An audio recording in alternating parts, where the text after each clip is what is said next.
आपको बताएं कि खैबर पख्तूनख्वा में पेस्को हुकाम ने बिल्स की अदम अदायगी पर कई सरकारी महकमों की बिजली काट दी है। इस हवाले से मजीद बात करेंगे, डॉन न्यूज़ के नुमाइंदे से भी जानने की कोशिश करेंगे। आपको बताएं कि पेस्को हुकाम की जानिब से बिल्स की अदम अदायगी पर कई सरकारी महकमे हैं जिनकी बिजली काटी गई है। कार्रवाई के दौरान 63 सरकारी कनेक्शन मुनक़ता किए गए हैं। कौन कौन से सरकारी महकमे हैं, जानेंगे डॉन न्यूज़ के नुमाइंदे अब्दुल हकीम मोहम्मद से। जी अब्दुल हकीम, बताइए।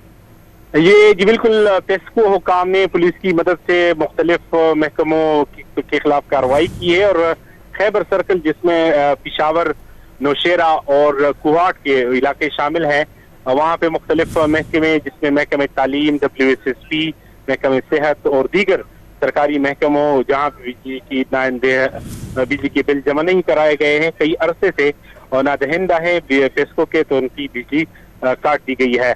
पेस्को तर्जुमात के मुताबिक तकरीबन 63 ऐसे कनेक्शन जिसकी अभी तक बिजली के बिल अदा नहीं किए गए हैं वो काट दिए गए हैं और हुकाम का ये कहना है कि जितने भी महकमे हैं जिनके बिल अभी तक अदा नहीं किए गए उनके खिलाफ कार्रवाई का ये सिलसिला जारी रहेगा। 63 सरकारी कनेक्शन हैं जो कि मुनक़ता किए गए हैं। तफसीलात बता रहे थे अब्दुल हकीम, बहुत शुक्रिया आपका।